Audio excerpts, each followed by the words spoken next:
بسم اللہ الرحمن الرحیم۔ السلام علیکم ورحمۃ اللہ وبرکاتہ۔ تمام تعریفیں اللہ تعالیٰ کے لیے، بے شمار درود و سلام حضرت محمد صلی اللہ علیہ وآلہ وسلم پر۔ اے ظرف نظر دیکھ مگر دیکھ ادب سے، اے ظرف نظر دیکھ مگر دیکھ ادب سے، سرکار کا روضہ ہے تماشا نہیں کوئی۔ ناظرین، بارگاہ نبی صلی اللہ علیہ وآلہ وسلم کے ادب کے کیا تقاضے ہیں، یہ اللہ تعالیٰ قرآن کریم میں ارشاد فرماتے ہیں، یا ایھا الذین آمنوا لا ترفعوا اصواتکم فوق صوت النبی ولا تجہروا لہ بالقول کجہر بعضکم لبعض ان تحبط اعمالکم وانتم لا تشعرون۔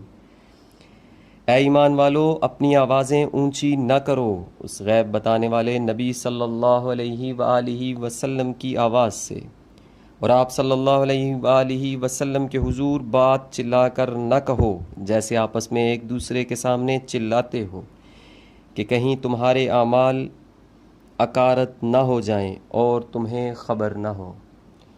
ان الذين يغضون اصواتهم عند رسول الله اولئك الذين امتحن الله قلوبهم للتقوى لهم مغفرة واجر عظیم۔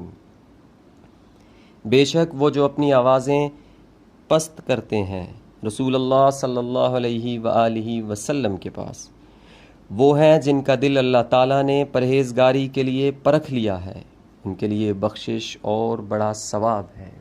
ناظرین، پہلی آیت کریمہ میں اللہ تعالیٰ بارگاہ نبوی صلی اللہ علیہ وآلہ وسلم کا ادب بیان کرتے ہوئے فرماتے ہیں کہ اپنی آوازیں آپ صلی اللہ علیہ وآلہ وسلم کی بارگاہ میں نیچی رکھو ورنہ تمہارے اعمال ضبط کر لیے جائیں گے۔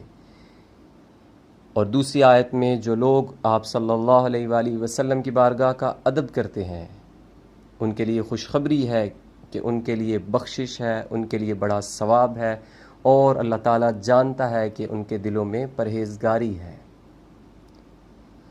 ناظرین، جو لوگ آپ صلی اللہ علیہ وآلہ وسلم کی بارگاہ کا ادب کرتے ہیں ان کے لیے خوشخبری ہے، اور جو بے ادبی کرتے ہیں ان کے لیے بہت سخت وعید ہے۔ جب یہ آیت کریمہ نازل ہوئی تو آپ صلی اللہ علیہ وآلہ وسلم کے اصحاب جو کہ پہلے ہی بہت ادب کرتے تھے، انہوں نے اپنی آوازیں مزید پست کر لیں تاکہ آپ صلی اللہ علیہ وآلہ وسلم کی بارگاہ کا ادب ہو۔ جب آپ صلی اللہ علیہ وآلہ وسلم ظاہری حیات سے پردہ فرما گئے تب بھی صحابہ کرام آپ صلی اللہ علیہ وآلہ وسلم کی بارگاہ کا خصوصی ادب کرتے تھے۔ روضہ رسول صلی اللہ علیہ وآلہ وسلم کے قریب جن صحابہ کا گھر تھا، اگر کبھی ان کے گھر سے کسی شور کی آواز آتی تو سیدہ عائشہ صدیقہ رضی اللہ تعالی عنہا ان کے گھر پیغام بھیجتیں، یہ کیا تمہیں معلوم نہیں کہ سرکار صلی اللہ علیہ وآلہ وسلم جلوہ فرما ہے؟ تو وہ صحابی فوراً اس شور والے کام سے رک جاتے، کیونکہ آپ صلی اللہ علیہ وآلہ وسلم کی بارگاہ میں شور و غل کی اجازت نہیں۔ اللہ تعالیٰ ہمیں ادب والوں کے ساتھ رکھے، اللہ تعالیٰ ہمیں بے ادبی سے بچائے، اور آپ صلی اللہ علیہ وآلہ وسلم کی بارگاہ کا ادب کرنے کی توفیق عطا فرمائے۔ ناظرین، امید کرتے ہیں آپ حضرات کو یہ ویڈیو پسند آئی ہوگی۔ ویڈیو کو لائک اور شیئر ضرور کیجئے گا، اور جن حضرات نے چینل کو سبسکرائب نہیں کیا وہ چینل کو سبسکرائب کیجئے۔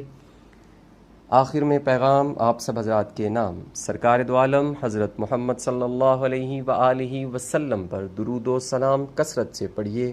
اللہ تعالی ہم سب کا حامی و ناصر ہو۔